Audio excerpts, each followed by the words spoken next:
Wait, what about weird?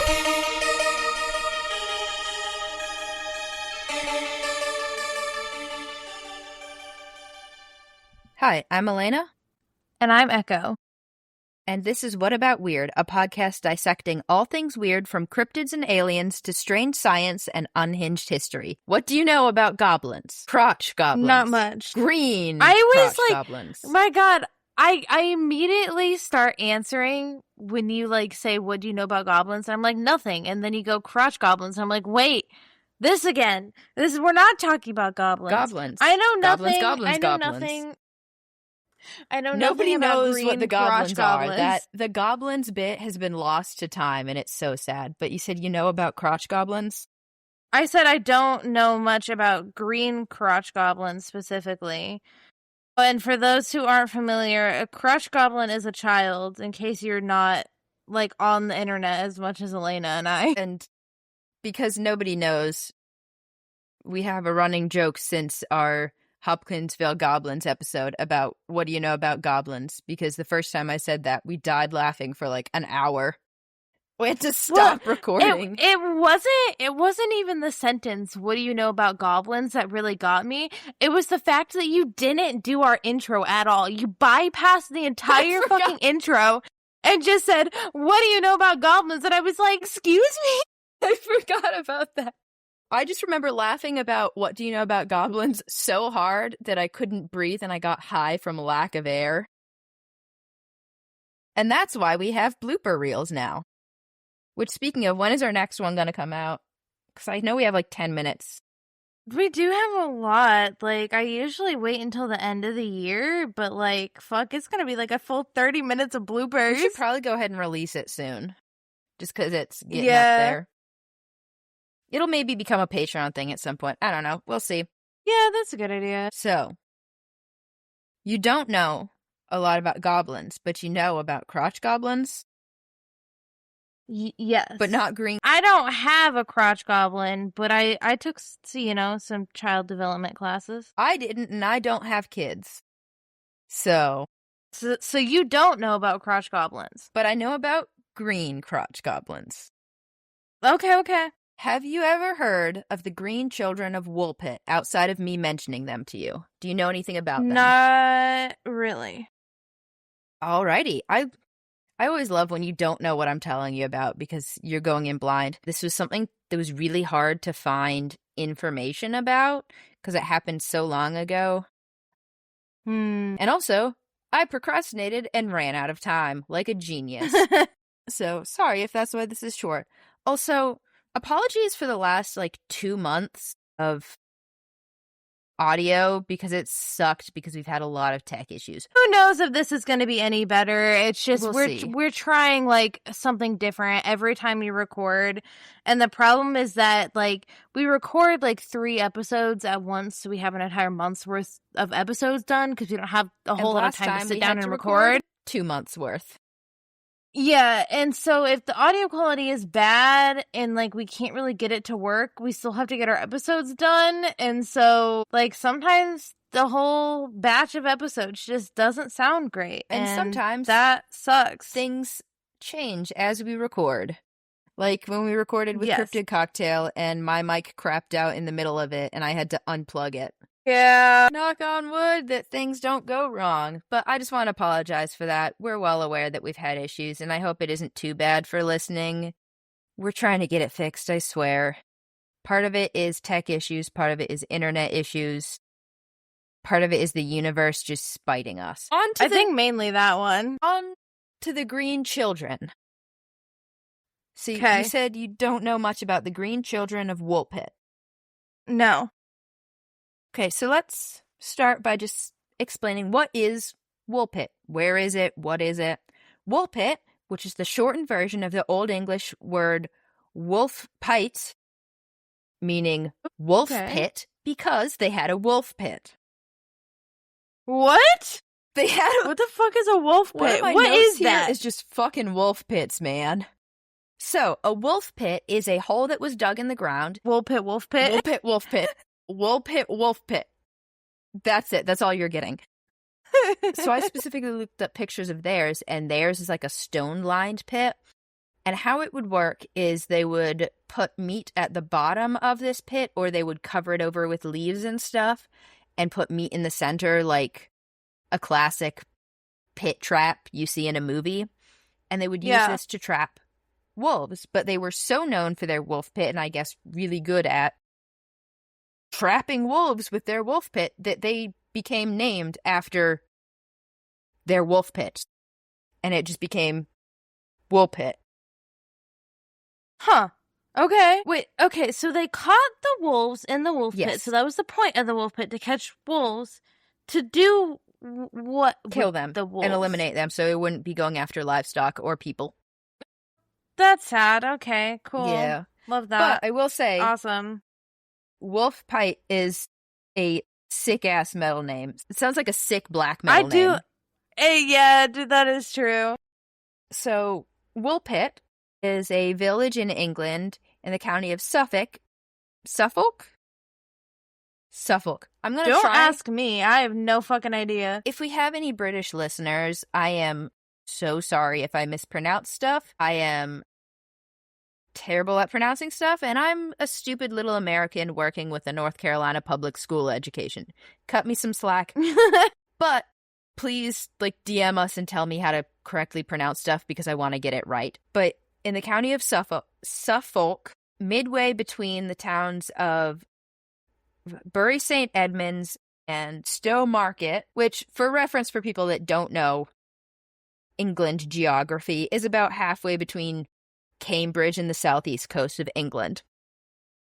In 2011, the Woolpit parish had a population of 1,995. It is notable for the parish church, which has really beautiful woodwork, and I would highly recommend looking up pictures of Woolpit.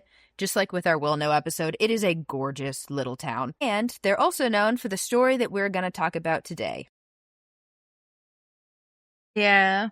I like England stories. They're so cool. I know, they're so kind of quirky. neat.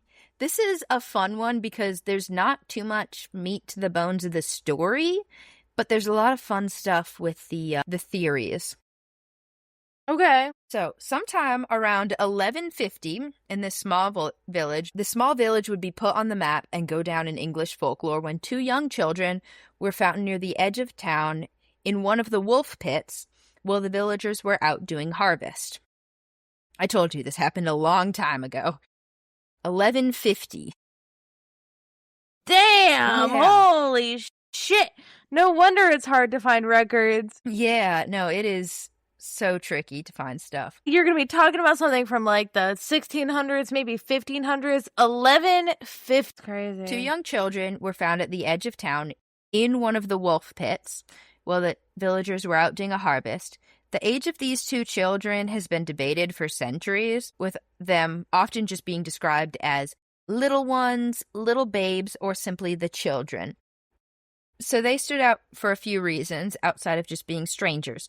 For one, their skin was green. They did not speak any English, and the stories that we have of them usually describe them as speaking gibberish, but apparently the kids could communicate with each other, but not the villagers. They were probably just foreigners? Yeah, they just speak a different language. How far out did you travel in 1150 from your own town? You know what I mean? 30 minutes, Yeah. 30 minutes by car now, a couple hours walk. Yeah, so it's... But we'll get into some of the stuff later. So the villagers also described the clothes that they were wearing as weird and not something that they recognized. So again, really leaning into the foreigner aspect of things. Yeah. The records that we have of these children and the stories that we have originally come from two different sources. One is a 13th century historian, William of Newbury. Okay. And a 12th century abbot, Ralph of Cogshale. I'm sorry. I love these names. Ralph of Cogshale. I want to introduce people like that again. Yeah, I want that. Also, it just giving people titles sounds awesome, but also because I'm not from England and a lot of stories we have, like, you know, fairy tales are from England, they all sound so made up and fairy tale-y, like all the names. But yeah, I'm gonna start identifying people as like, this is so-and-so of such and such land. I feel like it's so fun and cool and so cringy at the same time, and I love it. I know. We just need more whimsy in our life and we need more pomp and circumstance that isn't snooty up your ass political pomp and circumstance. You know what I mean? So, both of these guys told similar stories of these green children, and supposedly Ralph of Cogshell interviewed a lot of the people in the area and like was in the area. So some people will say that this is just a folk tale, but other people will point to the fact that Abbott had interactions with these people and as saying that it actually happened, working with old sources here. And these are the two main sources that we have. Okay. Almost everything else comes after them. Yeah. Okay, because do we know, like, how long the children were there? It was just this one-time sighting? Like, so the villagers ended up taking in these kids and taking care of them the best they could. At first, the kids wouldn't eat anything except for fava beans, which the villagers had to show them how to eat by, like, shelling them. And then once they shelled them, these kids just, like, devoured these beans and would just eat endless amounts of beans. Same. I fucking love a bean. Beans are so good. I fucking love beans. I love beans. A good succotash, too. Ugh, could devour that. So eventually these kids started eating a wider variety of foods. So they started eating like breads and meats and stuff. And as they ate more of the villagers' food, they became less green. I feel like they had some fucking ailment or something and they were like just like vitamin deficient. So naturally, this God-fearing town started to become worried that perhaps these children, being from a foreign land, may not have been baptized. So they're like, let's get these kids baptized. Because we fed them beans, we fed them bread, they're not green anymore. What's the next logical step? Baptism. So they baptized the children. Unfortunately, not long after, the younger of the two, which was a boy, passed away due to unknown causes. That's fucking sad. If you're going a paranormal route, it makes you wonder if the baptism caused the death or if the change in diet did. I mean, it's also 1150. I mean, people were fucking dying back then. Yeah. All sorts of shit. And you also didn't know what a lot of diseases were. You were like, that guy died. God probably hated him. He sinned too hard. Fuck you, Paul. Bye. If you're a sinner, death. Immediately. This probably 6-year-old boy was a hardcore sinner. He had to die. No, that's so fucked up. He was smoking behind the church. He was cussing. He was gambling. He was, I don't know, eating all the fava beans. He was greedy. Gluttony. Bean gluttony caused his death. I hope that's not how I die, just bean gluttony. This kid's just, I was gonna make a terrible joke. I'm not gonna make jokes about kids dying. Anyways. Yeah, no. I mean, we've already been doing it, but, you know, it's fine. It happened long enough ago, I think. Or is it too soon? Is it still too soon? It's too soon. It's only been 1,000 years. It's you can't too joke soon. about stuff like that. God, what's wrong with you? But so the boy unfortunately passed away, but the older of the two, who was a girl, survived and ended up learning English and started going by the name of Agnes Bear. I almost said Angus. Angus Bear. That's that's a name. That's my pro wrestler name. My thing is I'm just really into steak and berries. I don't know. So she would eventually marry a local and would live out her days in Woolpit. As an adult, though, she was described as, quote, wanton, which, for those of you who don't know, read promiscuous. I feel like I think this is just lies and slander about fucking, like, people that you don't know. The foreigner, she must be slutty. Like this. Yeah. So later in life, Agnes would tell Abbot Ralph of Cog's, good old Ralph of Cog, in his book. He wrote about it in his book, Ancient Origins. And she had said that her and her brother had come from a place called St. Martin. She wasn't sure how they ended up in Woolpit. They said on one day they were feeding their father's flocks in the field when they heard a really loud sound that they've become accustomed to in Woolpit as being of church bells. But at the time they didn't know what this was. And so they heard it and went towards it. And all of a sudden, they didn't know how, but they ended up finding themselves in this wolf pit where the villagers then found them. Couldn't have been that fucking far away. Right? And you tell me that they just get, like, fucking, like, they don't ever go home? But like, they're not like, let me wander back over, like, 2 miles over here? But nobody knew. They don't know how. They don't remember walking through the woods or anything. They're just like, yeah, we followed the sounds into the woods, and then next thing we knew, we're in this wolf pit. And also, why are they speaking a language that the villagers don't understand? Because it's not like they had a really strong accent or something. Maybe they did. But, you know? I think maybe they were drugged and human trafficked, and then... That's an idea. Like, I don't know, the kidnapper fucking just left him there?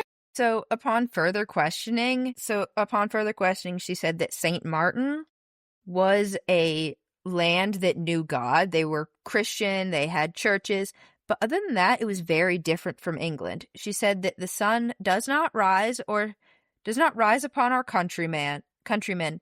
Our land is little cheered by its beams.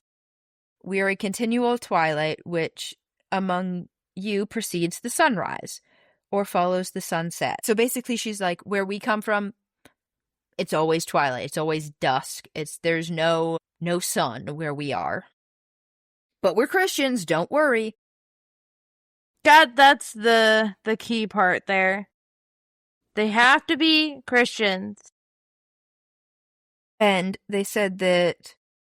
She also said that there was other very bright countries near where they were, where they did get sun, but it was separated from them by a really big river. So no one, even to this day, no one quite knows where they come from. So that is the story. Do you want to start with the paranormal or the mundane theories? Let's start with the mundane, then we'll get freaky with it. Okay, so the mundane theories, like you said, they could have come from another country, could be speaking another language, which explains why they didn't understand English, but they could talk to each other. Some people also think that they might have been feral children, and sometimes pairs of feral children will... I did kind of think that. ...languages that they can, like, communicate with each other, but nobody else can understand them. So if you're going with the foreigner theory, a lot of people think that they might have been Flemish immigrants because there was a war going on across the Channel in Flanders, which, for those who don't know, is a Dutch variant speaking region of Belgium, which is, like I said, directly across the English Channel. And a lot of refugees were coming to the area, like just straight up crossing the Channel. And if you just draw a straight line, the nearest point is the nearest shore to Woolpit, even though it is a bit of a distance away. And so they could have been children that were abandoned or orphaned, or were just lost refugee children. However, a lot of historians think that Abbot Ralph of Cogshell would have at least been able to recognize Flemish, even if he didn't speak it, because he had both helped refugees and also was well educated. So like, well, why doesn't he recognize this? What's the deal with these kids, you know? But they could still be immigrants from somewhere else. But a lot of people are like, most likely they were Flemish immigrants. Okay. So why were they green? Why were they green? That's the weirdest part to me. One of the most common theories would be some form of anemia or jaundice, some of these are caused due to nutrient deficiencies and can change the color of your skin. For example, jaundice could make you like a yellowish green color.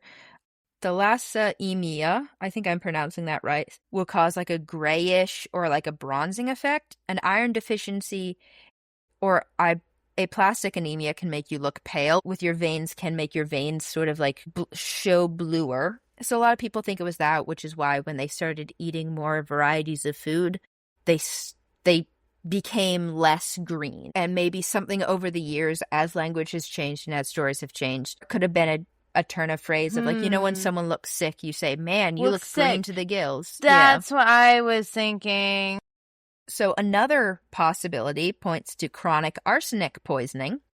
There's another folk tale from the time that was called Babes in the Woods, which was about two children whose parents died and they were sent to live with their evil uncle. The uncle wanted their inheritance, so in order to kill them, the man sent to kill them was just like, go on, run off, I'll say you're dead. There's another story of this where the uncle tried to kill them with arsenic. Chronic arsenic poisoning over time can leave your skin with like blotchy green spots. So people think it was that, and as they weren't being poisoned, they stopped being green. Okay. Another theory is green sickness, which is no longer considered a real disease. I wouldn't think so. And it deserves an episode of its own. It was called the Disease of Virgins and was basically just anemia. It was like, are you a young woman who's grumpy and pale? You must be a virgin. You should get married to cure that. And those were the nice cures. What the fuck? Because, like, it's bad if you're not a virgin, but also bad if you're a virgin. So just fuck you, I guess. Yeah. So it's just sucks. And then some people think that it's just a folk story. There's nothing to it. So some of the paranormal theories include, obviously, aliens. I wasn't thinking they were aliens. I was thinking maybe they were abducted by aliens from their home and then they did freaky things with the kids and then dropped them off somewhere. Ooh, I don't think I've ever heard that theory. That's cool. I've heard a lot of like, they were alien children. So another theory is that they were fae. A lot of people don't know with fae is that there are ones that are specific like colors and each color denotes a certain thing, like their whole skin and clothing are that color. And green is usually wanderer spirits or like nature spirits. Okay. Some people think they could have just been nature spirits that turned human. And some more batshit theories claim that maybe they were from Hollow Earth. They were reptilians from Hollow Earth, which is why they lived in eternal twilight. Oh my god, I never would have fucking thought of that one. The Hollow Earth one just gets me so hard. It's so fucking stupid. Funny. I think they were probably foreigners with the nutrient deficiency. Yeah. And the one kid just died because it was 1150, but some people are like, he died because he was a fae and he was baptized and that killed him because he wasn't meant to be a god. Then why wouldn't the girl die? Right? Like, that doesn't make any sense. I don't know. But yeah. So that was a bit of a speed run on the Green Children of Woolpit. What are your thoughts? You already heard my thoughts. I think they were abducted by aliens and experimented on, which turned their skin green, and then they were dumped somewhere. In the Hollow Earth, and then climbed out of the wool pit. The reptiles saw them, and they're like, wait, no, you gotta go back upstairs. That's not my fucking kid. Don't you dare say that's my fucking kid. Anyone who listened to the Cryptid Cocktail Creepypasta episode will get that. Or yes. the part 2 of the episode. Ugh, those good times. But yeah, it's a fun story, and I need to do a whole episode just on green sickness because it's batshit insane. Oh my god. And of course, Hollow Earth. That's bound to make me very mad. Yeah, I was getting furious researching it, and I was like, I hate men. Me, anytime I engage with any sort of media. Like, sorry to all of our male listeners, which is quite a few of them, most of them. We think men are trash. Love you. You're an honorary woman if we like you. You're still a man, but you're an honorary woman. Respectfully. I will respect your pronouns, but you know. But yeah, sorry that was a short episode. We had to speed run. We are running out of time to record. So do you want to do the outro? Thank you for listening. If you liked it, please rate the podcast and share it with the weird people in your life. Follow us on Instagram at whataboutweird.pod, where we often share pictures related to the episodes. We are also on Blue Sky as What About Weird Pod. If you have any topic suggestions or personal weird stories, please DM us or email us at whataboutweirdpod@gmail.com. And always remember to ask about the weird. Bye for now. Bye for now.